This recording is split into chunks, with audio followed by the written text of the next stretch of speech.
To, हाँ। Yes मुक्ति का प्रभु जी। अर्थ है। हाँ बोलिए माता जी। हाँ जी, यहीं से था प्रभु जी। पेज नंबर माता जी। 82, 82 सेकंड में। पैराग्राफ। हाँ ठीक है माता जी, पढ़िए। ठीक, थैंक यू प्रभु जी। जब तक हम ऐसे द्रवित अहंकारपूर्ण दावे नहीं करते तब तक हम मुक्त हैं। वास्तव में मुक्ति की खोज करने की कोई आवश्यकता नहीं। लेकिन जब तक मनुष्य यह सोचता है कि मैं यह शरीर हूँ, तब तक वह मुक्त नहीं है। मुक्ति का अर्थ है वह भली भांति जानना कि मनुष्य का आत्मा शरीर से सर्वथा भिन्न है। अतएव सुखदेव गोस्वामी ने कहा, प्रायश्चित्तम विमर्शनम, ज्ञान का विकास करो, वही तुम्हें राहत प्रदान करेगा। हम होता है जब जब हम जान ले कि हम आध्यात्मिक सुपलिंग के अत्यंत सूक्ष्म कण हैं और ईश्वर परम महानतम आध्यात्मिक सत्ता और हमारी समस्त आवश्यकताओं को पूरा करने वाले हैं। एको बहुनाम यो विद्याति कामना। अपने आप को अत्यंत सूक्ष्म कण ईश्वर का अंश जानते हुए हम यह समझ सकते हैं कि हमारा कर्तव्य ईश्वर की सेवा करना है। ईश्वर समस्त सृष्टि के समस्त ब्रह्मांड के केंद्र हैं, वे ही भोक्ता हैं और हम उनके सेवक हैं। जब यह सिद्धांत स्पष्ट हो जाता है तो हम मुक्त हो जाते हैं। एक मिनट माता जी, अब इसको थोड़ा सा हम समझेंगे। तो इसमें जो ग्रंथ है, कृष्ण भावनामृत एक अनुपम उपहार। हम समझते हैं सबके पास ये ग्रंथ होगा, अगर किसी के पास नहीं है तो वो इस्कॉन सेंटर से उसको खरीद सकता है और अपने घर में रखें और उसको पढ़ें। क्योंकि प्रभुपाद की छोटी छोटी पुस्तकें जो हैं, ये लाइक एटम बॉम्ब, मतलब ये देखने में तो कितना 80 पेज 90 पेज की पुस्तकें हैं, लेकिन प्रभुपाद जी ने भगवत गीता, श्रीमद् भागवतम, चैतन्य चैतामृत, ब्रह्म संहिता और न जाने कौन कौन से महत्वपूर्ण ग्रंथों से अंश लिए हैं और इन सब पुस्तकों में कोट किया है। तो छोटी पुस्तक सोचकर हमें ये नहीं सोचना चाहिए कि अरे छोटी पुस्तक है, ये तो हमको तो भगवत गीता पढ़ना है या हमको तो श्रीमद् भागवतम पढ़ना है। लेकिन अगर आप देखेंगे, ध्यान से पढ़ेंगे और समझेंगे तो इसमें बहुत ही सार रूप में सब चीजें दी हुई हैं। तो जिसको पढ़ने से आपको बहुत ही आनंद आएगा और बहुत ही ज्ञानवर्धन होगा। आप समझ पाएंगे कि प्रभुपाद जी क्या कहना चाहते हैं। तो इसमें एक मुक्ति की बात करते हैं। तो कहते हैं प्रभुपाद जी कि जब तक हम ये मानते हैं कि हम शरीर हैं, तब तक हम मुक्त नहीं हुए हैं। अगर हम ये माने कि हम भगवान के अंश हैं, भगवान अंशी हैं और हम अंश हैं, अगर हम ये जानते हैं, तब हम समझते हैं कि हम मुक्त हो चुके हैं। अगर हम केवल शरीर स्तर पर रहेंगे, जब तक आत्म साक्षात्कार हमारा नहीं होता है। आत्म साक्षात्कार 4 स्तर पर होता है। सर्वप्रथम हम कौन है, भगवान कौन है, भगवान से हमारा संबंध क्या है, और ये जानने के पश्चात भगवान की सेवा करना। तो आत्म साक्षात्कार, इसको कि सेल्फ रियलाइजेशन बोलते हैं, ये 4 स्तर पर होता है। जैसे कि मैंने बताया, हम कौन है, भगवान कौन है, भगवान से हमारा संबंध क्या है, और संबंध जानने के बाद भगवान की सेवा। तो अंशी की सेवा करना, अंश का कार्य है अंशी की सेवा, यानी कि भगवान की सेवा करना। जब हम ये चीज समझ जाएंगे तो उस समय हम मुक्त हो जाएंगे। अगर हम शरीर के स्तर पर रहेंगे तो हम अपने को मुक्त नहीं मानेंगे। ठीक है माता जी, आगे। हरि बोल, मैं ही पढ़ूं या और कोई पढ़ेगा? हाँ ठीक है, आनंद पद माता जी पढ़िए आप। माता जी आप म्यूट है। ठीक है माता जी, पढ़िए माता जी, आनंद पद माता जी। मुक्ति का अर्थ है समस्त मिथ्या धारणाओं से छुटकारा। ऐसा नहीं है कि मुक्ति के बाद मनुष्य के 10 हाथ हो जाते हैं। श्रीमद् भागवतम में मुक्ति की परिभाषा इस प्रकार दी गई है, मुक्तिर हित्वा न अन्यथा रूपम। मुक्ति का अर्थ है छोड़ देना, तथा अन्यथा रूपम का अर्थ है जीवन की मिथ्या धारणाओं को बताने वाला। इसका अर्थ यह हुआ कि जब मनुष्य समस्त मिथ्या धारणाओं को त्याग कर अपनी मूल वैधानिक स्थिति को प्राप्त होता है तो वह मुक्त कहलाता है। श्रीमद् भागवतम में भी यह भी कहा गया है कि ज्ञान की प्राप्ति से मनुष्य तुरंत मुक्त हो जाता है। यह ज्ञान अत्यंत सरलता से प्राप्त किया जा सकता है क्योंकि यह सरल है। ईश्वर महान है और मैं अत्यंत क्षुद्र हूँ। वे समस्त आवश्यकताओं की पूर्ति करने वाले परम स्वामी हैं और मैं उनका दास हूँ। भला इसको कौन चुनौती दे सकता है? यह तथ्य है, हमें यह मिथ्या भ्रम है कि हम यह हैं या वह हैं, और इससे अंततः हम इस मिथ्या विचार को प्राप्त होते हैं कि हम भगवान हैं। फिर भी हम यह नहीं सोच पाते कि हम किस तरह के भगवान हैं। शरीर में थोड़ी सी गड़बड़ी होते ही हमें चिकित्सक के पास दौड़ जाना पड़ता है। अतः जो अपने को सर्वोपरि होने का दावा करता है उसे माया के अंतिम फंदे में फंसा हुआ समझना चाहिए, और जो जीव इस तरह पतित हो चुका है उसकी मुक्ति नहीं हो सकती, क्योंकि वह मिथ्या धारणाओं से बंधा रहता है। उचित ज्ञान प्राप्त करने के बाद ही कोई वास्तव में मुक्त हो पाता है, और मुक्ति की यह अवस्था ब्रह्मभूत अवस्था भी कहलाती है। जिसने यह अवस्था प्राप्त कर ली है उसे श्री कृष्ण भगवद गीता 18वें अध्याय के 45वें श्लोक में इस प्रकार विशेषित करते हैं, ब्रह्मभूतः प्रसन्नात्मा न शोचति न कक्षति समः सर्वेषु भूतेषु मद भक्तिम लभते पराम। जो इस प्रकार दिव्य रूप से स्थित है उसे तुरंत पर ब्रह्म का साक्षात्कार होता है। वह ना तो कभी शोक करता है न किसी वस्तु की इच्छा करता है। वह प्रत्येक जीव पर समान भाव रखता है, और इस अवस्था में वह मेरी शुद्ध भक्ति प्राप्त करता है। पढ़ लो आगे प्रभु जी, पढ़ लो आगे। साक्षात्कार से जो प्रसन्नता होती है वह इस ज्ञान से प्राप्त होती है कि मैं इतने समय तक झूठी धारणाओं से भ्रमित होता रहा। मैं कैसा मूर्ख था। मैं सोचता था कि मैं ही भगवान हूँ, लेकिन अब मैं समझ सकता हूँ कि मैं तो भगवान का नित्य दास हूँ।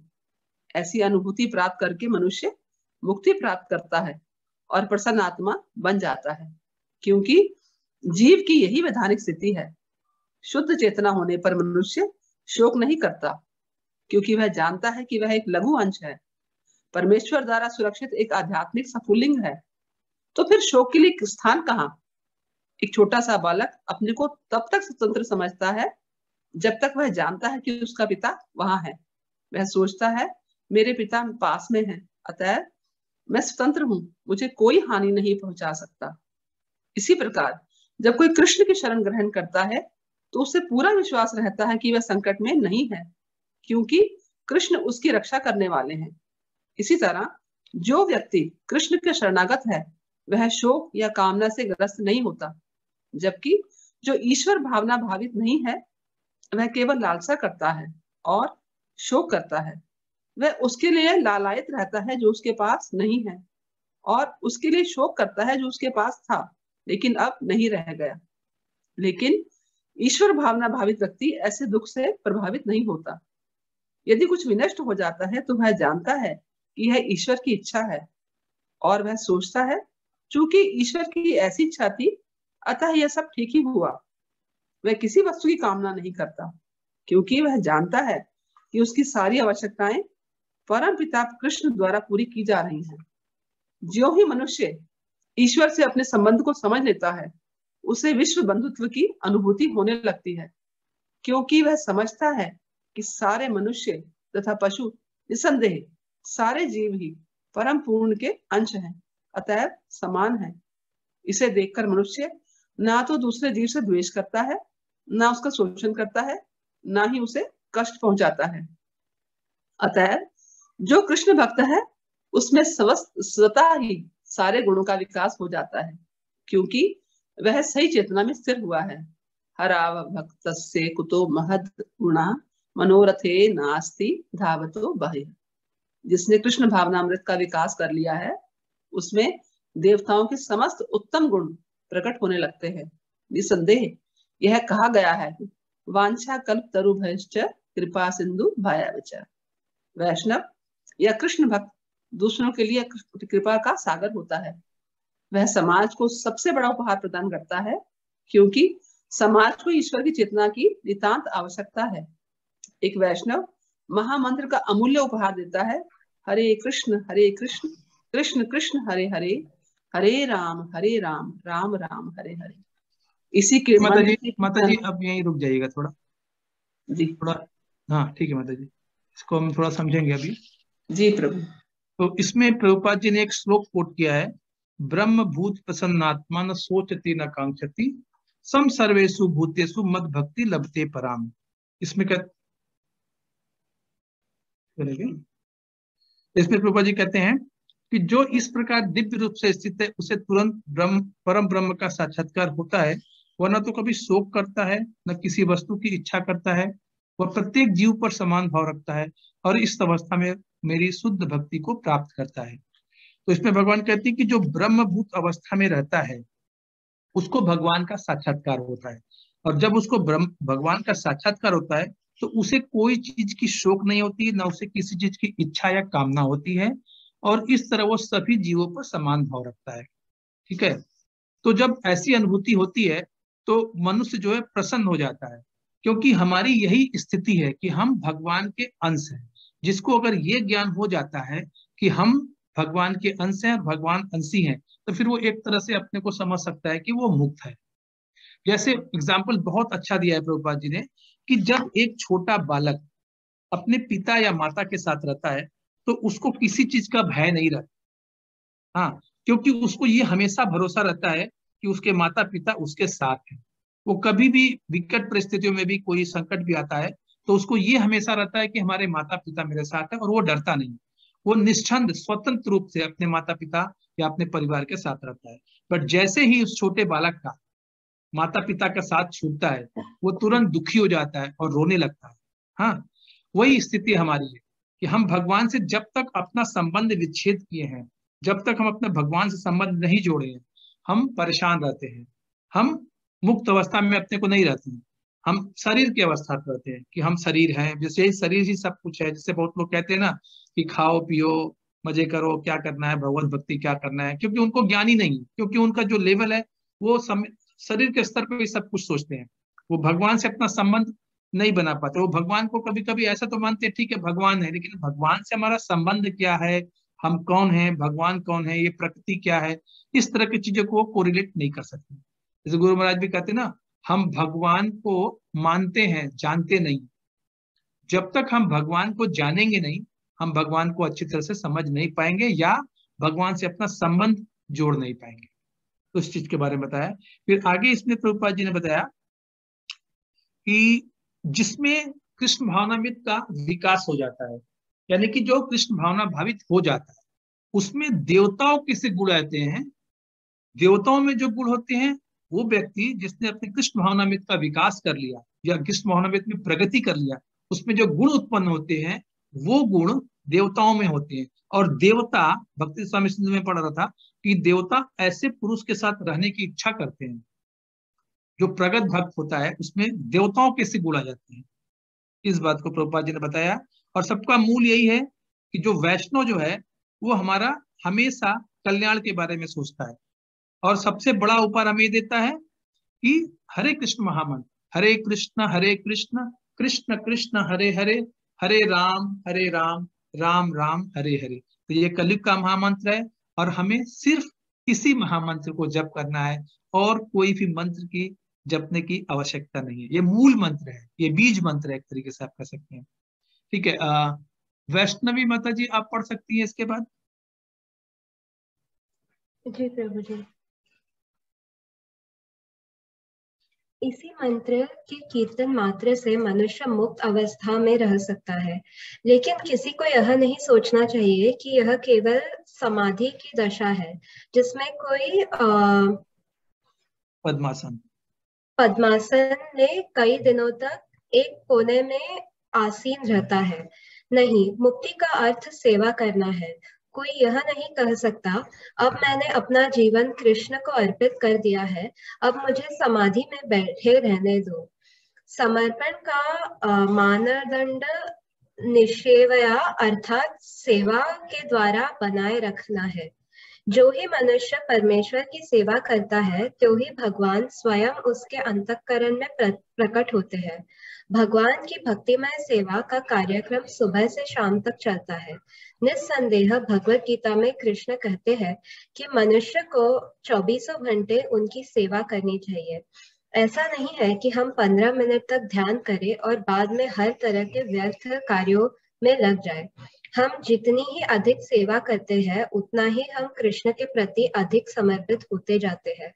अतः मनुष्य को चाहिए कि अपनी सारी प्रतिभाएं कृष्ण के लिए प्रयुक्त करे। भक्ति की 9 विधियां है: श्रवण, कीर्तन, स्मरण, सेवा, मंदिर में श्री विग्रह का पूजन अर्चन, वंदन, आज्ञा पालन, भगवान के मित्र रूप में सेवा, सख्य तथा श्री कृष्ण के लिए सब कुछ त्याग देना। मनुष्य को इन 9 विधियों में से कम किसी एक में व्यस्त रहना चाहिए। जो व्यक्ति कृष्ण की सेवा में निरंतर लगा रहता है वह कभी उदास नहीं होता। भजनता प्रीति पूर्वकम, सेवा प्रेम पूर्वक की जानी चाहिए, लेकिन प्रारंभ में ऐसा करना कठिन प्रतीत हो सकता है जिससे वह उदास हो सकता है। लेकिन वह जो कृष्ण की सेवा में प्रगति करता है वैसे ही उसे यह रोचक लगने लगती है। इसका संकेत कृष्ण द्वारा भगवत गीता 18.37 में हुआ है। यत्तदग्रे विस्मृव परिणामे मृतोपमं तत्सुखम सात्विकम प्रोक्तम आत्मा बुद्धि प्रसादजम। जो प्रारंभ में विषतुल्य हो किंतु अंत में अमृत तुल्य हो जाता है और जो मनुष्य को आत्म साक्षात्कार के लिए जागृता करता है वह सात्विक सुख कहलाता है। एक बार आध्यात्मिक पद प्राप्त कर लेने पर भौतिक कार्य वास्तव में उबाने लगते हैं। उदाहरण के तौर पर यदि कोई जीवन भर हरे कृष्ण का जप कीर्तन करे तो वह नामों में उबेगा नहीं, जबकि भौतिक नाम का बारंबार उच्चारण करने से वह तुरंत उब उठेगा। जो जितना ही कृष्ण के नामों का कीर्तन करता है वह उतना ही उसमें अधिक अनुरक्त हो जाता है। इस प्रकार श्रवणम तथा कीर्तनम अर्थात कृष्ण के विषय में सुनना और कहना वह सेवा का शुभारंभ है। अगली विधि स्मरणम अर्थात सदैव कृष्ण का स्मरण करने की है। जब मनुष्य श्रवण तथा कीर्तन में पटु हो जाता है तो वह कृष्ण का निरंतर स्मरण करेगा। इस तीसरी अवस्था में वह सबसे बड़ा योगी बन जाता है। ठीक है माता जी, ठीक है, इसको थोड़ा सा हम समझ लेंगे। थैंक यू, आपने अच्छा से पढ़ा, पढ़ते रहिए ऐसे ही।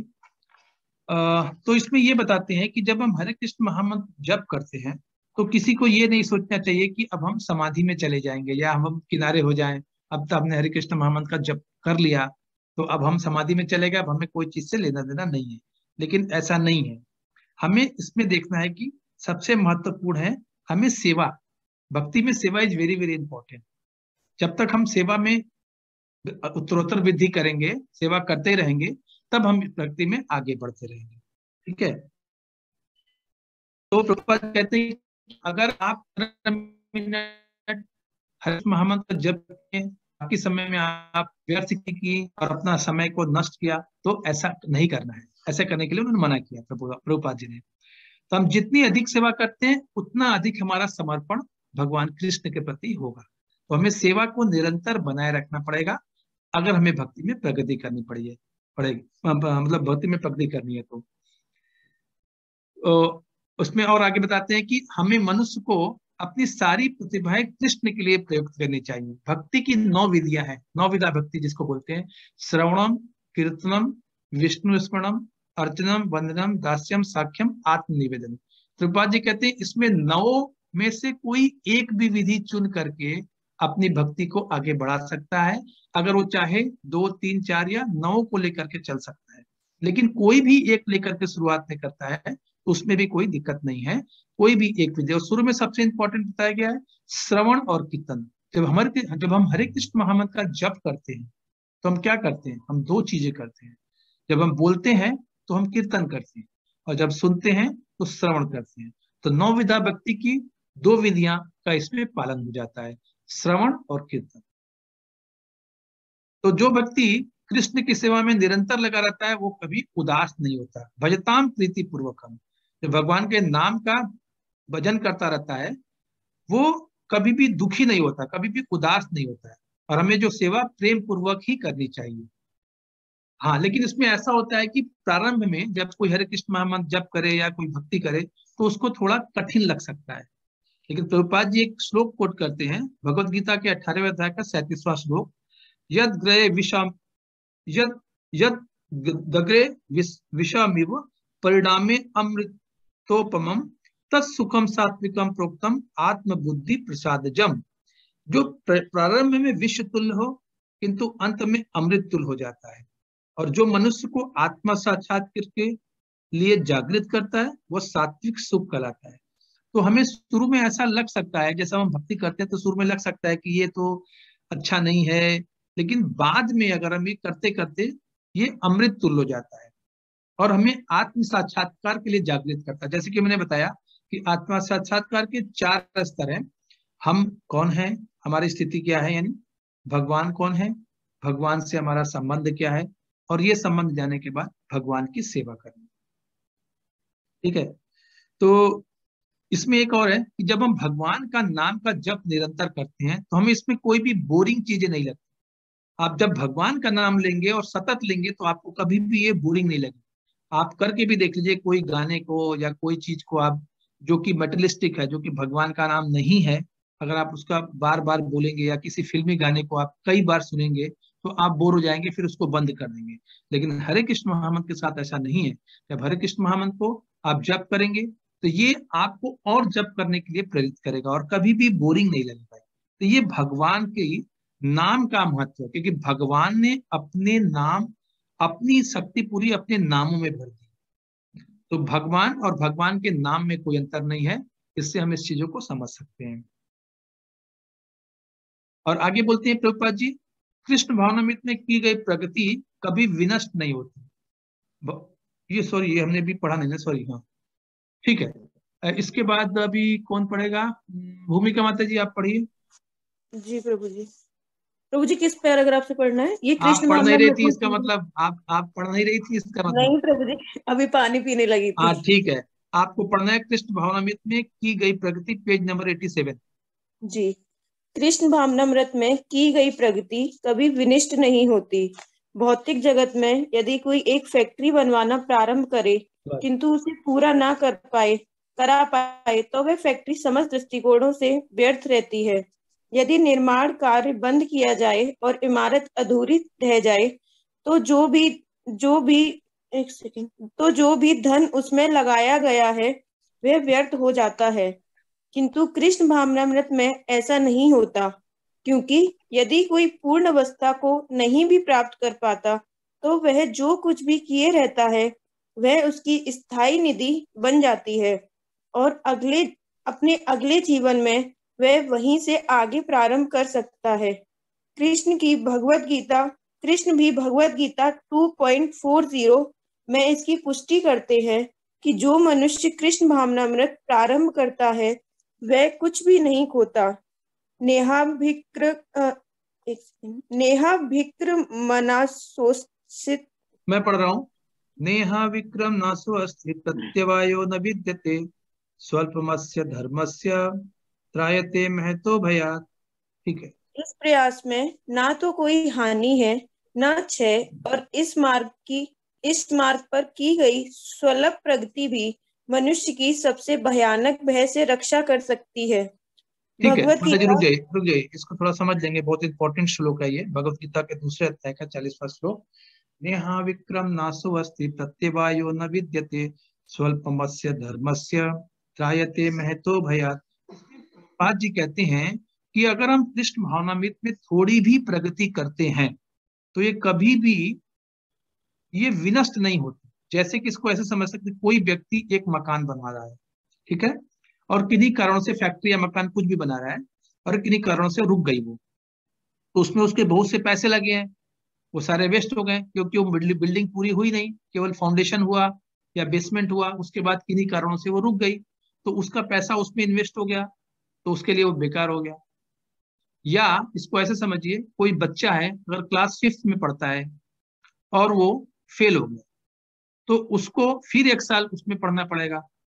लेकिन भक्ति में ऐसा नहीं है। मान लीजिए कि हमने इस जीवन में 50% भक्ति की, तो हमें जो अगला जन्म मिलेगा, शरीर मिलेगा, क्योंकि हमने भक्ति की है तो इतना ही समझिए मोटा मोटा कि हमें मनुष्य जीवन तो मिलेगा ही। और जब हमें मनुष्य जीवन मिलेगा तो हम 50% अगर इसमें भक्ति कर लिए थे तो हम 50% के बाद यानी कि 51% से शुरू करेंगे। तो उसमें हमारी कोई हानि नहीं, या कोई ये ना सोचे कि हमने भक्ति की और पूरी नहीं हो पाई, सिद्ध नहीं हो पाए, तो अगले जीवन में हमको फिर शुरू से करना पड़ेगा। नहीं, आपने जितना तक भक्ति की है उसके जस्ट आगे से अगले जीवन में करेंगे। और इस प्यास में कोई भी हानि और कोई भी क्षय नहीं है। थोड़ी सी भी प्रकृति महान भय से हमें बचाती है। ठीक है, श्रेया माता जी आगे से पढ़िए।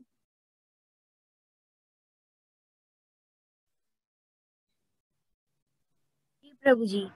हाँ, प्रभु जी वो श्लोक के बाद वाला पढ़ना है ना? नहीं, भगवत गीता 6.4 कैसे शुरू करिए।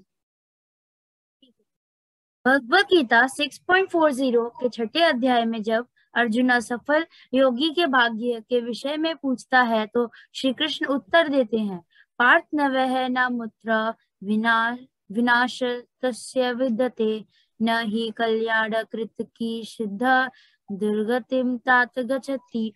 हे पार्थ पुत्र, शुभ कार्यों में संलग्न अध्यात्मवादी कभी भी इस लोक में या वैकुंठ में विनाश को प्राप्त नहीं होता। हे मित्र, शुभ कर्म करने वाला कभी बुराई से परास्त नहीं होता। तत्पश्चात भगवान कहते हैं कि असफल योगी ने कृष्ण भावनामृत का अभ्यास जहाँ छोड़ा था वहीं से अगले जन्म में पुनः शुरू कर देता है। दूसरे शब्दों में, यदि किसी ने एक जीवन में 50% अभ्यास पूरा कर लिया है तो अगले जीवन में वह 51% से प्रारंभ करता है। लेकिन हम अपने जीवन में चाहे कितनी भौतिक संपत्ति क्यों ना एकत्र करें, वह सब मृत्यु के समय विनष्ट हो जाती है, क्योंकि हम भौतिक ऐश्वर्य अपने साथ नहीं ले जा सकते। तो भी मनुष्य को यह नहीं सोचना चाहिए कि यदि वह कृष्ण भावनामृत प्राप्त करने के लिए अगले जन्म की प्रतीक्षा करेगा तो भी कोई आपत्ति नहीं है। हमें इसी जीवन में कृष्ण भावनामृत के उद्देश्य को पूरा करने का प्रयास करना चाहिए। कृष्ण हमें वचन देते हैं कि जो उनका भक्त बनता है वह निश्चित रूप से उनके पास जाता है। मन्मना भव मद भक्तो मद्धाजी माम नमस्करु, माम वैश्यसि सत्यम ते प्रति जाने प्रयोसी में। सदैव में एक सेकंड, मन्मना भव मद भक्तो मद्याजी माम नमस्कुरु, मामे वैश्यसि सत्यम ते प्रति जाने प्रियोसी में। पढ़िए। सदैव मेरा चिंतन करो, मेरे भक्त बनो, मेरी पूजा करो और मुझको प्रणाम करो। इसका फल यह होगा कि तुम निश्चित रूप से मेरे पास आओगे। मैं तुम्हें यह वचन देता हूँ क्योंकि तुम मेरे परम प्रिय मित्र हो। जब हम कृष्ण के पास जाने की सोचते हैं तो हमें यह नहीं सोचना चाहिए कि हम किसी शून्य या निर्विशेष उज्जवल प्रकाश के समक्ष खड़े हो जाएंगे।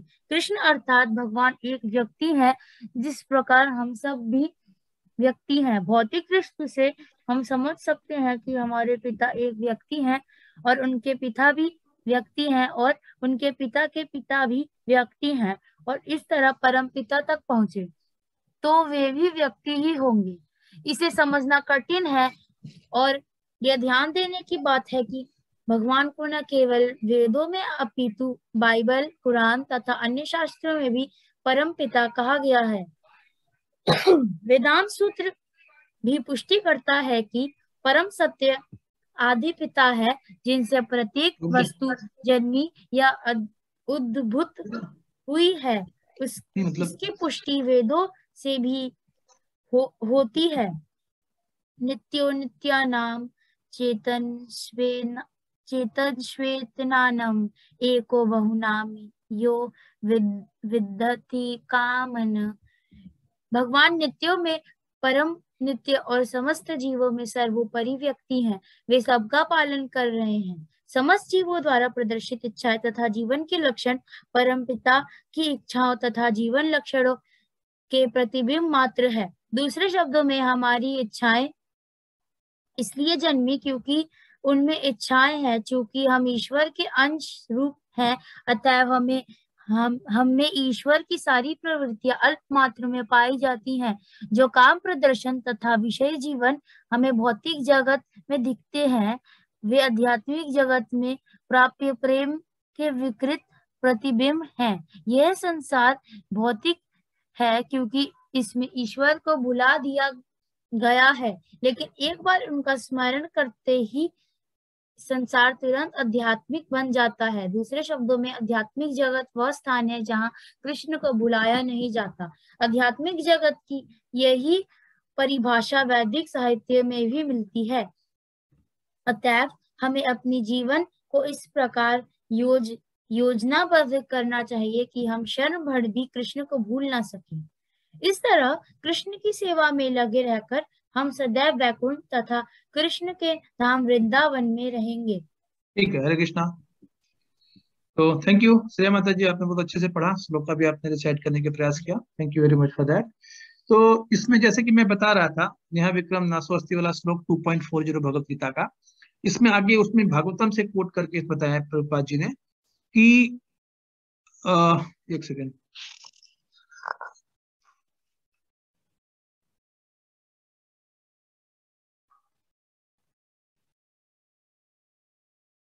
हाँ, तो उसमें ये बताते हैं कि अगर कोई अपने जीवन में कोई 50% अगर अभ्यास पूरा कर लिया है तो अगले जीवन में वो 51% से शुरू होगा, जैसे कि मैंने पीछे बताया था। तो मनुष्य को कभी ये नहीं सोचना चाहिए कि हम भक्ति जो है फिर अगले जन्म में करेंगे या अभी नहीं करेंगे, इस तरह का नहीं सोचना चाहिए। और भगवान इसमें बताते हैं, बहुत ही इंपॉर्टेंट श्लोक है ये, भगवत गीता का 18वें अध्याय का 65 नंबर श्लोक है। भगवान कहते हैं कि हमें इसी जीवन में कृष्ण भावनाथ के उद्देश्य को पूरा करने का प्रयास करना चाहिए। और भगवान वचन देते हैं, क्या कहते हैं, मन मना भव मद भक्तो मद्याजी माम नमस्कुरु माम में वैश्यसि सत्यम ते प्रति जाने प्रियो असि में। भगवान 4 चीज कहते हैं और ये अत्यंत गुह्य ज्ञान है जो भगवान अर्जुन को देते हैं। ये कहते हैं सदैव मेरा चिंतन करो, मन मना मतलब मेरे बारे में सोचो, मेरा चिंतन करो, मद भक्त मेरे भक्त बनो, मद्याजी मेरी पूजा करो, अगर ये भी नहीं कर सकते तो सिर्फ मुझे नमस्कार करो। क्योंकि भगवान को नमस्कार तो हम कर ही सकते हैं, अगर हम भगवान की पूजा नहीं करते हैं, चिंतन नहीं करते हैं, भक्ति नहीं करते हैं, तो हम भगवान को नमस्कार तो कर ही सकते हैं। सबसे आसान है, बहुत सिंपल है। तो लेकिन अगर संभव है तो ये चारों करना है हमें, ठीक है। तो इसका फल ये होगा कि भगवान कहते हैं अगर ये 4 चीज आप करते हो, और ये भगवान वचन देते हैं, और जब भगवान किसी चीज का वचन देते हैं वो पूरा होकर ही रहता है। भगवान कहते हैं अगर ये भी 4 चीज करते हो तो आप मेरे पास आओगे। क्यों? क्योंकि भगवान वचन देते हैं कि तुम मेरे परम मित्र हो। तो जब हम भगवान कृष्ण के पास जाने की सोचते हैं तो हमें ये नहीं सोचना चाहिए जैसे निर्विशेषवादी सोचते हैं कि हम शून्य में जाके मिल जाएंगे या कुछ वहां पर ब्रह्म तेज होगा उसमें जाके मिल जाएंगे। नहीं, इसमें प्रभुपाद जी बताते हैं कि भगवान एक व्यक्ति है, जैसे हम व्यक्ति हैं, हमारे पिता व्यक्ति हैं, हमारे पिता के पिता व्यक्ति हैं, उनके पिता के पिता व्यक्ति हैं, तो भगवान जो हमारे मूल पिता है वो भी व्यक्ति ही होंगे। वो कोई निर्विशेष नहीं है, वो कोई ब्रह्म नहीं है। भगवान का शरीर हमारे तरह है, बस अंतर क्या है, भगवान का शरीर सच्चिदानंद, हमारा ये भौतिक शरीर है। हम भगवान के अंश हैं, भगवान अंशी है, ठीक है। भगवान ऐसा नहीं कि भगवान का कोई शरीर नहीं है या भगवान ब्रह्म है उसमें जाके मिल जाना है, ये नहीं। भगवान का शरीर हमारे तरह ही है, इसमें आगे बताया गया है। तो वेदांत भी पुष्टि करते हैं, वेदांत सूत्र से कोट करते हैं प्रभुपाद जी कि परम सत्य आदि पिता है जिनसे प्रत्येक वस्तु जन्मी या उद्भूत हुई है, इसकी पुष्टि वेदों से भी होती है। नित्यो नित्या नाम चेतन चेतनस नाम एको बहुना यो विदधाति कामान। भगवान नित्यों में परम नित्य है और समस्त जीवों में सर्वोपरि व्यक्ति हैं। वे सबका पालन करते हैं। समस्त जीवों द्वारा प्रदर्शित इच्छाएं तथा जीवन के लक्षण परम पिता की इच्छाओं तथा जीवन के लक्षणों के प्रतिबिंब मात्र है। दूसरे शब्दों में जैसे कहते हैं कि जो हमारी इच्छाएं हैं, क्यों है? क्योंकि भगवान में भी इच्छा होती है, इसलिए हम इच्छा करते हैं। क्योंकि हम भगवान के अंश रूप हैं तो हमारी सारी प्रवृत्तियां छोटी मात्रा में, अल्प मात्रा में पाई जाती है। भगवान सागर की तरह है और हम एक सागर के बूंद की तरह है, ठीक है। तो हमारी भी जो प्रवृत्तियां हैं जो वो अल्प मात्रा में, भगवान में यही चीजें बहुत बहुत ज्यादा मात्रा में पाई जाती है। जो आगे बताया उन्होंने, जो काम प्रदर्शन विषयी जीवन है, हम भौतिक जगत में जो हमें दिखते हैं वो आध्यात्मिक जगत के प्रतिबिंब मात्र है, ठीक है। यह संसार भौतिक है क्योंकि इसमें हमने ईश्वर को यानी भगवान को भुला दिया है। लेकिन अगर इसी भौतिक जीवन में हम भगवान को अपने चिंतन में रखेंगे भगवान को भगवान की तरह मानेंगे, भगवान की भक्ति करेंगे, तो यही हमारा भौतिक जीवन आध्यात्मिक बन जाएगा। इसके लिए अलग से हमें कुछ करने की आवश्यकता नहीं है। दूसरे शब्दों में बताया कि आध्यात्मिक जगत क्या है। आध्यात्मिक जगत वह स्थान है जहां कृष्ण को भुलाया नहीं जाता। अभी हम उसमें पढ़ रहे थे एक शास्त्र में, उसमें बताया गया कि दो चीजें करनी है। हमेशा भगवान का स्मरण करना है, और दूसरी चीज क्या है, यम नियम में उन्होंने बताया था कि जब कोई आदेश देता है तो उसके पीछे कुछ नियम भी लगाते हैं। जैसे कोई बच्चे को पिता बोलते हैं कि ठीक है तुम मेला घूमने जा रहे हो, ठीक है, मार्केट में जा रहे जाओ, लेकिन तुम अपना मोबाइल ठीक से रखना, अपना पैसे ठीक से रखना, किसी अनजान व्यक्ति से मत मिलना। तो इसमें ऐसे बोलते हैं कि हमेशा भगवान का स्मरण करना है। दूसरी चीज, भगवान को भूलना कभी नहीं। दो आदेश हो गए, एक तो हमें भगवान को हमेशा स्मरण करना है, और दूसरा उनको भूलना नहीं है। तो बात वही है भगवान का, यानी कि हमें हमेशा स्मरण ही करना है। तो इसमें आगे बताते हैं कि हमें अपने जीवन को इस प्रकार योजनाबद्ध तरीके से करना चाहिए कि हम क्षण भर भी भगवान को न भूलें।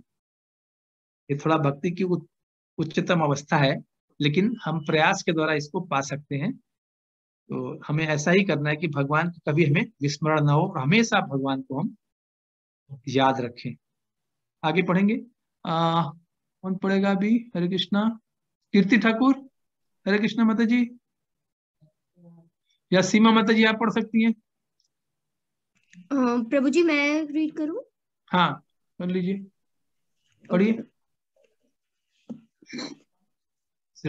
आस्था। यस प्रभु जी। अभी हम अपनी दूषित चेतना के कारण इस संसार को भौतिकतावादी तथा नारकीय स्थान से में पारिरत करते जा रहे हैं, और चूंकि हम अपनी वैधानिक स्थिति से अनभिज्ञ हैं, हमने असंख्य समस्याएं खड़ी कर ली हैं। जिस प्रकार स्वप्न में हमें अनेक समस्याएं उत्पन्न कर लेते हैं, लेकिन वास्तव में समस्याएं हैं ही। हो सकता है कि मैं स्वप्न में देखूं कि मैं भीषण तूफान में फंसा हूं, या कोई मेरे पीछा कर रहा है, अथवा कोई मेरा धन चुरा रहा है, या मुझे कोई शेर खा जा रहा है, लेकिन वास्तव में ये सब मेरे मन की सृष्टियां हैं। आसंगो हाय पुरुष इति श्रुतेः। वेद कहते हैं कि पुरुष आत्मा का इन समस्त स्वप्नवत भौतिक कार्यकलापों में कोई संबंध नहीं है। अतएव हमें इस स्वप्नावस्था से जगने के लिए इस कृष्ण भावनामृत विधि में लग जाना चाहिए। हरे कृष्ण। एक मिनट, तो इसमें बताते हैं प्रभुपाद जी कि हमको इस भौतिक जीवन को, जो हम भौतिकतावादी जीवन है, इसको हमको नारकीय स्थान में हम इसको परिणित करते जा रहे हैं। हमें ऐसा नहीं करना है। तो ये वही स्थिति बताते हैं कि जैसे हम स्वप्न में हैं और बहुत सी चीजें, उल्टे पुल्टे चीजें हम देखते रहते हैं। तो प्रभुपाद जी कहते हैं कि बट इन चीजों का आत्मा से कोई संबंध नहीं है, ये हमारी बनाई हुई समस्याएं हैं। स्वप्न में जो हम देखते हैं वो आत्मा का उनसे कोई सीधा संबंध नहीं है। ठीक है, तो हम वेद भी कहते हैं कि पुरुष का इन स्वप्न भौतिक कार्यकलापों से कोई संबंध नहीं है। तो हमें इन स्वप्नावस्था से जगने के लिए कृष्ण भावनाविद विधि में लग जाएंगे। तो हमें ये सब स्वप्न में, जो जैसे उन्होंने एग्जाम्पल दिया है कि इस भौतिक जीवन को हम नारकी बनाते जा रहे हैं, भौतिकतावादी बनाते जा रहे हैं, लेकिन हमको इसको ऐसा नहीं करना है। हमको इसको क्या करना है? कृष्ण भावनाविद विधि में लगाना है। हरे कृष्ण महामंत्र का जप करना है, भक्ति करनी है, भक्तों का संग करना है, भक्ति के नियमों का, विधि विधानों का पालन करते हुए अपनी भक्ति को आगे बढ़ाना है। ठीक है, आगे पढ़िए। हरे कृष्ण। प्रभु जी मैं ही कंटिन्यू करूं? हाँ करिए। ओके। समस्त सकाम कर्मियों, ज्ञानियों तथा योगियों से भी बढ़कर भक्त अर्थात कृष्ण के भक्त हैं। एक भक्त पूर्ण रूप से शांत हो सकता है, किंतु अन्य लोग नहीं हो सकते, क्योंकि जिसमें शुद्ध प्रेम होता है, ऐसे भक्त के अतिरिक्त अन्य सब में कामना होती है। शुद्ध भक्त कामना रहित होता है, क्योंकि वह कृष्ण की सेवा करने से ही सुखी रहता है। वह ये भी नहीं जानता या परवाह नहीं करता कि कृष्ण ईश्वर है या नहीं। वह तो कृष्ण से केवल प्रेम करना चाहता है, न ही उसे इसकी परवाह रहती है कि कृष्ण सर्वशक्तिमान है या कि वह सर्वव्यापी है। वृंदावन के गोप तथा गोपियां ये नहीं जानते थे कि कृष्ण ईश्वर है या नहीं। वे तो उनसे प्रेम मात्र करते थे। यद्यपि वे वेदांती, योगी या कर्मी नहीं थे, फिर भी वे सुखी थे, क्योंकि वे भोले भाले ग्रामीण बालक तथा बालिकाएं थे जो कृष्ण का दर्शन करना चाहते थे। वे अत्यंत उन्नत अवस्था में, जिसे कहा गया है सर्वोपाधि विनिर्मुक्ता तत्परवेत्न निर्मलम, अर्थात शुद्धता की अवस्था जिसमें मनुष्य समस्त भौतिक उपाधियों से मुक्त हो जाता है। ठीक है माता जी, यहीं रुकेंगे हम। तो इसमें आगे प्रभुपाद जी ने बताया है कि जो समस्त सकाम कर्मी हैं, ज्ञानी हैं, योगी हैं, इन सब से बढ़कर भक्त यानी कि भगवान कृष्ण के भक्त हैं। जो भक्त होता है वो कर्मियों से, ज्ञानियों से, योगियों से भी बढ़कर होता है। कोई कभी कभी सोच सकता है कि ज्ञानी बहुत ज्ञान की बातें करते हैं और हमेशा कुछ न कुछ ज्ञान से संबंधित चीजें करते हैं, योगी बड़े बड़े योग साधना करते हैं, तो कोई देखता है, कोई भक्त सोचता रहे तो दिन भर ऐसे करते हैं वैसे करते हैं। लेकिन नहीं, प्रभुपाद ने कहा कि जो एक भक्त है, जो कृष्ण भक्त है, वो कर्मी से, ज्ञानी से, योगियों से, इन तीनों से बढ़ करके है। इनकी एक विशेष स्थिति है जो कृष्ण भक्त है। ठीक है। और ये भी आगे बताते हैं कि जो शुद्ध भक्त है वो कामना रहित होता है, क्योंकि वो केवल भगवान की सेवा करना ही अपना सब कुछ मानता है और उसी में वो सुखी रहता है। भगवान की सेवा करके ही वो उसमें सुखी रहता है और उसकी और कोई कामना नहीं रहती। अच्छा, उसको इससे भी नहीं मतलब रहता कि वो भगवान ईश्वर है, मतलब वो ये नहीं जानता कि ये भी परवाह भी नहीं करता कृष्ण ईश्वर है या नहीं। वो तो केवल भगवान से प्रेम करता। जैसे गोपी का एग्जाम्पल दिया हुआ है, गोप और गोपी होते हैं, वो भगवान को भगवान मानते ही नहीं थे, उनको नहीं पता था कि ये भगवान है, वो भगवान से प्रेम करते थे। बहुत ही सरल स्थिति है, तो वही करना था उसमें। तो यद्यपि वो वेदांती, योगी या कर्मी नहीं थे, जो गोपी थे वो तो ना तो वेदांती थे, न योगी थे, न कर्मी थे, लेकिन भक्ति में उनको कितना उच्च स्थान दिया गया है। जो गोप और गोप सखा और जो गोपियां थी, बहुत उच्च कोटि के भक्त थे भगवान के। ठीक है, तो उसमें आगे बताया गया है। तो यह अत्यंत उत्तम अवस्था है जिसे आगे कहा गया है कि सर्वोपाधि विनिर्मुक्तम तत्परेन निर्मलम, अर्थात शुद्धता की अवस्था जिसमें मनुष्य समस्त भौतिक उपाधियों से मुक्त हो जाता है। कोई भी भौतिक उपाधि उसे नहीं चाहिए होती है, वो सिर्फ और सिर्फ भगवान की सेवा करने में ही अपनी प्रसन्नता पाता है। हरे कृष्णा, श्रील प्रभुपाद की जय। तो आज के जो हमने पठन किया, करीब करीब 3-4 पेज हमने पढ़ा आज। 82 से लेकर के हमने कई पेज पढ़ा, 1 2 एनीवे। तो कोई भी अपना रिलेशन शेयर कर सकता है, या कोई का प्रश्न है, कोई किसी को चीज समझ में नहीं आया वो पूछ सकता है, या अपने विचार प्रकट कर सकता है आज के बारे में हमने जो पढ़ा है। ठीक है, तो या तो आप लोग हैंड रेज करिए, या तो फिर मैं बोलता हूँ, आप लोग एक एक करके थोड़ा सा 1-1 मिनट का, आधा मिनट का, जो भी आपको समझ में आया, जो सुना आपने या जो पढ़ा, आप उसको शेयर कर सकते हैं, ताकि हमको इसका लाभ हो कि हमने पीछे आधा घंटे, पौने घंटे में हमने क्या पढ़ा। ठीक है, तो श्रेया माता जी आपसे शुरुआत करेंगे। हरे कृष्णा, बताइए। हरे कृष्णा प्रभु जी सबसे इम्पोर्टेंट पॉइंट मुझे ये लगा कि जैसे हम लोग देखें मटेरियल उसमें, तो कोई बच्चा है, अगर वो क्लास 5th में और अगर वो फेल हो जाए तो उसको फिर से वही ये रिपीट करना पड़ता है। लेकिन भक्ति में ऐसा नहीं होता। जैसे अगर उसने पहले जन्म में बस 50% भक्ति किया, तो अगले जन्म में वो वही 51% से अपनी भक्ति को शुरू करेगा। Very good. ये कौन सा श्लोक था भगवत गीता का? प्रभु जी 2.40। हाँ। और श्लोक कौन सा था? शुरुआत कैसी थी? नेहा विक्रम नासो अस्ति प्रत्यवायो न विद्यते। ठीक है, इसको याद करिएगा, बहुत इंपॉर्टेंट श्लोक है। ठीक है, वैष्णवी माता जी आप बताइए। प्रभु जी मेरे पास ऐसा कहने के लिए कुछ नहीं है। जो भी आपने सुना, 1 लाइन, आधा लाइन, कुछ भी बोल सकती हैं आपने जो पढ़ा। आप रिपीट भी कर सकती हैं अगर आपको लगता है, ऐसा कुछ नहीं।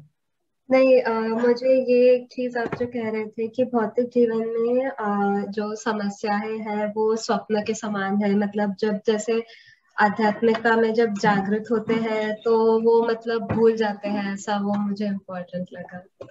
Thank you very much. Anand Pada माता जी। हरे कृष्णा प्रभु, दंडवत प्रणाम प्रभु। बस मुझे माता जी। आपने जैसे बोला था प्रारंभ में ही कि हमें 4 चीजें ध्यान रखनी चाहिए कि एक तो हम कौन है, ईश्वर कौन है, हमारा उनसे संबंध क्या है, और हमारा क्या है एक अध्याय उनकी सेवा करना। तो ये सब शास्त्रों का सार है जी जी। कि हम कुछ भी घूम फिर के, हमारा जो मेन जो है ना, यही पॉइंट्स है जो कि इसको हर हर भागवत गीता में या यजुर्वेद भागवतम में विस्तार किया गया है। और जी गोपियां इसमें सर्वोच्च जो है स्थान है इसमें गोपियों का, क्योंकि गोपियां जो है बिल्कुल साधारण सी एक गांव की, जो कहते हैं ना ग्वालन है, पानी भर के लाने वाली, जो सबसे, जो हमारे अगर आज के समाज में सबसे निम्न श्रेणी के माने जाते हैं ये लोग, जबकि वही जो लोग हैं भगवान के जो प्रिय सबसे शुद्ध भक्त है, शुद्ध वैष्णव, इनको सर्वोच्चम स्थान दिया गया है। हम लोग, हमारा क्या दिया है कि हमें इन्हीं तरह से हमारा मन की स्थिति हो, हम इन्हीं तरह से भगवान से विशुद्ध प्रेम करें। हम बस सबसे ज्यादा ये मुझे बहुत अच्छा लगा ये। थैंक यू माता ji, thank you very much. Sita Thakurani माता जी कुछ बोलेंगी, बोलिए।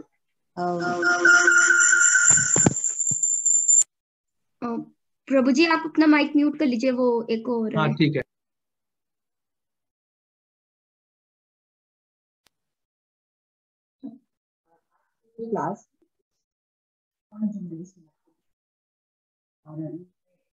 एक सेकंड, आवाज नहीं है। आवाज आ रही है? आवाज नहीं आ रही है। नहीं आ रही। आप इसमें बोलो ना।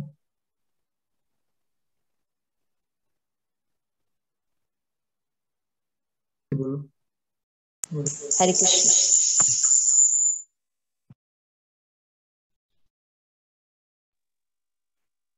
मोबाइल में बोलिए बोलिए बोलिए, हो गया। हरे कृष्ण, आवाज आ रही है? नहीं। एक सेकेंड। हरे कृष्ण।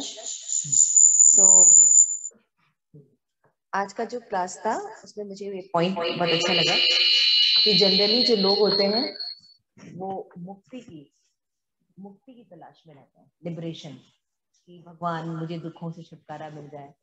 लेकिन जनरली लोगों को पता नहीं होता है कि लिबरेशन का मतलब क्या होता है। जैसे हम भी कभी अपनी लाइफ में बहुत दुखी होते हैं, परिस्थितियां ठीक नहीं होती, तो हम सोचते हैं कि इसको छोड़ के चले जाना, या कहीं दूर चले जाना, या किसी भगवान में जाके मिल जाना, ये हमारे लाइफ का सोल्यूशन है। लेकिन मुक्ति का एक्चुअल मतलब क्या होता है ये श्रीमद् भागवतम में बताया गया है। श्री प्रभुपाद ने बड़ा अच्छा बोलते हैं कि मुक्ति का मतलब ये होता है कि कोई व्यक्ति मुक्ति हो जाएगा तो फिर उसको 10 हाथ हो जाएंगे है ना।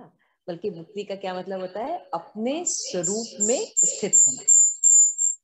मतलब क्या होता है कि जो हम नहीं हैं उनको हम लेके चल रहे हैं। जब हम अपने ओरिजिनल फॉर्म में आ जाएंगे उसको मुक्ति कहते हैं। जैसे हम शरीर नहीं है लेकिन हम शरीर को लेके चल रहे हैं, इसीलिए प्रॉब्लम है। तो जब हम अपने आत्म स्वरूप में आ जाएंगे तो वो एक्चुअल में स्टेट मुक्ति के होता है। यानी हम भगवान के सर्वेंट हैं, कृष्ण भगवान के सर्वेंट हैं, और जब भगवान के सर्वेंट रहेंगे तब हम असली मुक्ति को प्राप्त करेंगे। तो दिस इज द मुक्ति। तो ये डेफिनेशन मुझे बहुत अच्छी लगती है क्योंकि जनरली मिसगाइडेड वर्ड है मुक्ति। लोग अलग अलग मीनिंग निकालते हैं, लेकिन मुक्ति का मतलब होता है स्वरूपेण व्यवस्थिता। जब व्यक्ति अपने आप को भगवान के दास के रूप में एक्सेप्ट कर लेता है तो उसकी सही अवस्था है, उसके सारे क्लेश मिट जाते हैं।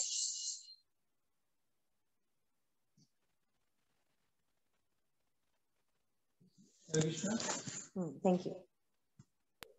Thank you. भूमिका माता जी आप बोलिए। थोड़ा वीडियो में कुछ प्रॉब्लम आ रहा है, I'm not able to on my video. Anyway आप बोल सकते हैं भूमिका माता जी। हरे कृष्ण प्रभु जी, am I audible? या यू आर ऑडिबल। हाँ प्रभु जी, आपने जो मतलब इस चैप्टर में एक वर्ड आया था कि मतलब हमें अपनी लाइफ स्टाइल को ऐसे योजनाबद्ध करना चाहिए, ऐसे प्लानिंग करनी चाहिए कि हम मतलब क्षण भर भी कृष्ण को ना भूलें, है ना, कि उनको ना भूल सके। तो वो मुझे सबसे अच्छी लाइन लगी। और जो जैसे कि उसमें बोला गया था कि जैसे हम जो इस जन्म में भक्ति करते हैं, फिर वो आगे तक चलती है, नेक्स्ट टाइम 50 की जगह 51 से स्टार्ट होगी, है ना। बट हमें उसका एक मेन रूल नहीं भूलना चाहिए, हमें ट्राई करना चाहिए कि हम इसी जीवन में कृष्ण भावनामृत के उद्देश्य को पूरा कर सके। और जैसे कि प्रभु जी अभी माता जी ने बोला था, जैसे मतलब हमारी लाइफ में प्रॉब्लम्स आती हैं, क्योंकि उस बुक में भी लिखा है जैसे problems are part of life. हमें एक टाइम पे वो इतनी ज्यादा बड़ी लगने लगती है क्योंकि हम उसके बारे में ओवर थिंक करते हैं, या हमें सिर्फ अपनी ही प्रॉब्लम दिखती है। मेरे साथ तो बहुत ही होता है। लेकिन हम जब उसको, जैसे हमें मेन उसका मतलब, मैं उसको एक्सप्लेन नहीं कर पा रही हूँ, अभी मेरे दिमाग में था वो। मतलब वो जैसे एक स्वप्न की तरह होता है, तो हमें प्रॉब्लम और ज्यादा बड़ी लगने लगती है। लेकिन फिर हम धीरे धीरे जब ये होता है ना, टाइम हील्स एवरीथिंग टाइप, तो अगर जब हम उसको थोड़े टाइम बाद एनालिसिस करते हैं, तो वो प्रॉब्लम उतनी बड़ी थी नहीं जितनी हमने बना रखी थी। तो हम कृष्ण भावनामृत के थ्रू, मतलब अगर उसकी जो विधि है कृष्ण भावनामृत की, चैंटिंग, रीडिंग, बुक रीडिंग वगैरह, अगर हम उसको अप्लाई करते हैं अपनी लाइफ में, तो हम मतलब उस स्वप्न अवस्था से बाहर निकल सकते हैं, उसको मतलब इजिली रिजॉल्व कर सकते हैं। एटलीस्ट उस टाइम के लिए ओवरथिंक नहीं करेंगे, क्योंकि प्रॉब्लम्स क्या है ना, प्रॉब्लम्स तो पार्ट ऑफ लाइफ है ही है। लेकिन जब हम उसे बार बार सोचते हैं, जैसे मेरे साथ तो बहुत होता है, अभी भी वही चल रहा था 2 दिन तक, तो मैं बहुत ज्यादा परेशान थी उस चीज के लिए। बट आज भी प्रॉब्लम है, लेकिन मैं अपना चैंटिंग टाइमली कर रही हूँ, बुक रीडिंग कर रही हूँ, तो वो प्रॉब्लम उतनी बड़ी नहीं लग रही है। थैंक यू माता ji, thank you very much. सीमा माता जी, आप बोलेंगे कुछ? हरे कृष्णा। हरे कृष्णा प्रभु जी। सभी को हरे कृष्णा। मेरा आज पहला दिन है, तो मैं बहुत ही नई हूँ इसमें, तो बहुत ज्यादा तो मैं कुछ आप लोगों को नहीं बता पाऊंगी। लेकिन हाँ, बस इतना कहना चाहूंगी, जो आज मैंने जितना पढ़ा है उसमें मुझे एक चीज बहुत अच्छी लगी, जिसमें उन्होंने बोला है कि कृष्ण ने जब बोला है कि सदैव मेरा चिंतन करो, मेरे भक्त बनो, मेरी पूजा करो और मुझको प्रणाम करो। इसका फल यह होगा कि तुम निश्चित रूप से मेरे पास आओगे। और मुझे जो सबसे ज्यादा इम्प्रेसिव मुझे लगा कि मैं तुम्हें वचन देता हूँ, क्योंकि तुम मेरे परम प्रिय मित्र हो।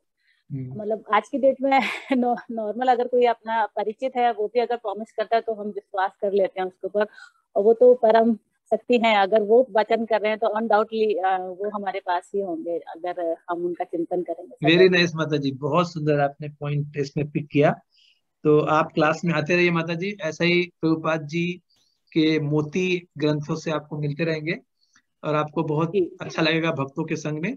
और नहीं, हम मुझे चाहेंगे। बहुत अच्छा लगा, आज मेरा पहला क्लास था, मुझे बहुत अच्छा लगा आज। जी माता ji, thank you so much. Thank you very much, keep coming, आप आते रहिए और अपने मित्रों को, अपने फ्रेंड्स को भी बुला सकती हैं, इनवाइट कर सकती हैं, ताकि वो भी आए और कृष्ण भावनामृत का लाभ उठाएं, जो कि हमारे जीवन का परम उद्देश्य है। हरे कृष्णा, थैंक यू। हरे कृष्णा। पुनीत प्रभु जी, आप कुछ बोलना चाहेंगे? हरे कृष्णा प्रभु जी, सभी व्यक्तियों को दंडवत प्रणाम। दंडवत प्रणाम प्रभु। हाँ प्रभु जी, आज की क्लास बहुत अच्छी थी और बहुत आनंद आया। और आज माता जी का हमने मिस किया है, लेकिन आपने उनकी कमी को पूरा बरकरार रखा, हमें कमी करने नहीं दी। प्रभु जी, आज की क्लास में जो मतलब हमें जो अच्छा लगा, और सब चीजें हम जो हमेशा ही आप लोगों से, सीनियर डिवोटीज से और अपने ग्रंथों में पढ़ते रहते हैं, वो हरे कृष्ण महामंत्र के जप की महिमा है प्रभु जी। तो हमें हमेशा ये ध्यान रखना चाहिए कि इस कलयुग में और इस स्थिति में हमें हमेशा कोई भी ऐसी सिद्धि योग हम नहीं कर सकते हैं, और कोई भी तपस्या नहीं कर सकते हैं। केवल मंत्र का जप हम केवल सुन सकते हैं, कीर्तन कर सकते हैं। श्रवण और कीर्तन पे बहुत आवश्यक ध्यान देने की आवश्यकता है, और इसी से हमारा मुक्ति संभव होगी। और दूसरा प्रभु जी, कृष्ण के प्रति जो प्रेम है उसको बहुत अच्छे से प्रभुपाद ने व्यक्त किया है इसमें। प्रभुपाद ने बताया कि हम भक्ति जो कर रहे हैं, हम सब लोग, हमारे अंदर किसी भी प्रकृति, किसी तरह की लालसा या हमारे अंदर कोई किसी तरह का कामना ना हो कि हम भक्ति इसलिए कर रहे हैं कि हमें वैकुंठ मिल जाएगा, हम भक्ति इसलिए कर रहे हैं कि हम अच्छे वो और हमारी भक्ति बढ़ती जाएगी, बजाय सिर्फ कि हम सिर्फ कृष्ण से प्रेम कर रहे हैं। प्रेम पे बहुत महत्व है कि हम, जैसे आपने बताया कि प्रभु जी की गोपियां हैं और कृष्ण वहां के जो ब्रज के ग्वाल बाल हैं, उन्हें यही नहीं पता कि भगवान है वो क्या है, वो सिर्फ ये जानते हो कृष्ण हमारा सखा, और उससे एक निश्चल निष्कपट प्रेम जो है वो हम सब लोग के अंदर आने की हमें कोशिश करनी चाहिए प्रभु। क्योंकि इन ग्रंथों का, इनका सबका यही उद्देश्य ये है कि जो हम लोग अपना स्वरूप को, नित्य कृष्ण का जो स्वरूप है, जो दास रूप में हम हैं कृष्ण के, हम अपने स्वरूप को भूले हुए और इस तरीके से इस मटेरियल वर्ल्ड में आके नाना प्रकार के कष्टों और उसका सामना कर रहे हैं, हम परेशानियों का। इस चीज को हमें ध्यान रखना चाहिए कि हम हमेशा कृष्ण के भक्त हैं और हमारा परम लक्ष्य कृष्ण का प्रेम प्राप्त करना है, बस भक्ति का मेन उद्देश्य यही है। और दूसरा ये भी प्रभु जी की, जैसे कई लोग सोचते हैं कि हमने इस्कॉन ज्वाइन कर लिया है, तो कई लोग मेरे परिवार में भी या मेरे मित्रों में जिनके साथ में पहले बहुत घुलता मिलता था, वो कहते हैं इसको तो, ये तो भक्त बन गया है, तो वो हो गया है, इसको संसार छोड़ दिया है। बट ऐसा कहीं भी नहीं है प्रभु जी, ना कहीं किसी इस्कॉन की किसी कक्षाओं में ऐसा बोला जाता है, ना कभी ऐसा कहा जाता है कि आप घर छोड़िए, सब करिए, आप कृष्णा कॉन्शियस रह के भक्ति करिए और हर चीज को कृष्ण को सेंटर में रख के करिए, और कभी भी कृष्ण के नाम को हम ना भूलें प्रभु जी। तो ये प्रभु जी मुझे इससे बहुत अच्छा लगा कि क्लास में प्रभु। Thank you very much. जाता हूँ प्रभु, बहुत लंबा बोल गया हमें। नहीं ठीक है प्रभु, थैंक यू वेरी मच, आपने बहुत अच्छे पॉइंट्स पिक किए इसमें से। तो उनको आपको यही कहना है कि आपने बिल्कुल सही कहा कि अगर आपको कोई रिलेटिव, कोई फ्रेंड बोलते हैं कि तुम तो विरक्त हो गए हो या तो तुम तो सब केवल भक्ति करते हो, तो उनको बताना है कि हमने कोई चीज छोड़ी नहीं है, हमने सिर्फ और सिर्फ कृष्ण को सेंटर में रखा है, हम कर सब वही चीज रहे हैं, केवल कृष्ण को सेंटर में रख के कर रहे हैं, that's it. Kirti, thank you प्रभु। कीर्ति ठाकुर माता जी, आप कुछ बोलिए। हरे कृष्णा प्रभु जी, दंडवत प्रणाम। धन्यवाद प्रभु जी, ये वाली लाइन की मतलब बाइबल, कुरान और हमारे वेदों में भी भगवान को परमपिता नाम से बुलाया गया है, तो ये चीज मुझे आज देखने को मिली क्लास में। और पहले तो सभी लोग यही सोचते थे कि मतलब मैं भी किसी से पूछती थी कि आपको क्या लगता है, आप जब चले जाएंगे दुनिया से आप कहाँ जाएंगे एग्जैक्टली, तो यही बोलते थे कि हम भगवान में जाके मिल जाएंगे। बट ऐसा नहीं होता है, ऐसा नहीं होता है। बट वो भरोसा नहीं करते हैं इस बात पे। मैंने फिर वही बात कही कि जैसे हमारे फादर होते हैं तो वो कौन है, ह्यूमन बीइंग है ना, ह्यूमन का ही फॉर्म है, तो फिर भगवान को हम ऐसे नहीं मान सकते कि वो कोई मतलब ज्योति है वगैरह जिसमें हम जाके मिल जाएंगे। तो हमारे परम पिता। थैंक यू माता ji, very nice very nice. Vaishnavi माता जी, आप कुछ बोलना चाहेंगी? प्रभु जी मैंने बोल दिया ऑलरेडी। अच्छा, आपने बोले, सॉरी ठीक है माता जी। Anybody else left? कोई बचा है बोलने के लिए? आस्था माता जी ने बोल दिया ना। हरे कृष्ण प्रभु जी, मैं बोल। हाँ, हरे कृष्णा चैतन्य प्रभु, बोलिए प्रभु, स्वागत है आपका। मुक्ति का अर्थ ये समझना है कि हम शरीर नहीं आत्मा है और भगवान के अंश है, और यह सोचने से हम हमेशा खुश रहेंगे। आपने तो पूरा डायमंड पॉइंट्स निकाल लिया प्रभु, हरी बोल। थैंक यू वेरी मच प्रभु। ऐसे आते रहिए, पढ़ते रहिए और भगवान से अपना संबंध को और प्रगाढ़ बनाइए। और सब लोग अच्छे से इस लेसन को, चैप्टर 7 को और अच्छे से पढ़ लीजिए। नेक्स्ट वीक में क्विज होगा, तो हम आप लोग को उसमें कुछ सरप्राइज गिफ्ट भी देंगे, ठीक है, ऑनलाइन सरप्राइज गिफ्ट। तो आप सब लोग तैयारी के साथ पढ़ करके आइएगा, ठीक है। तो हम लोग पहले इसको जो बचा हुआ है, 2-3 पेज बचा रह गया है, वो कंप्लीट करेंगे, then will go for the quiz. तो क्विज जो होगा चैप्टर 7 में होगा। पूरा चैप्टर 7 एक बार पढ़िएगा, आपको बहुत अच्छा लगेगा और आप तैयारी के साथ आइए ताकि हम आपका क्विज ले सके, ठीक है। तो थैंक यू वेरी मच। आप आज की क्लास में आप सब लोग आए, बहुत अच्छा लगा। और आप लोग ऐसे ही आते रहिए और अपने मित्रों को, परिवार के और लोगों को भी जोड़िए, क्योंकि हमारे जीवन का परम उद्देश्य यही है, भगवान को जानना। थैंक यू वेरी मच अनंता माता जी, आपने काफी समय निकाला और यहाँ पर भजन किया और पूरे क्लास में पूरे समय बनी रही, पार्टिसिपेट करते रही। ऐसे आते रहिए, हमारा उत्साह बढ़ाते रहिए। हरे कृष्णा। शील प्रभुपाद की जय। पंचा कल्पतरुभ्यश्च कृपा सिंधु एव च पतितानां पावनेभ्यो वैष्णवेभ्यो नमो नमः। अनंत कोटि वैष्णव भक्तवृंद की जय। शील प्रभुपाद की जय। निताई गौर प्रेमानंदे। हरि हरि बोल। नरसिंह स्थिति माता जी चली गई हैं, उनका भी हम बहुत बहुत हार्दिक बधाई देते हैं। माता जी पूरे क्लास में बनी रही, अभी थोड़ा देर के लिए शायद चली गई। Thank you. हरे कृष्णा।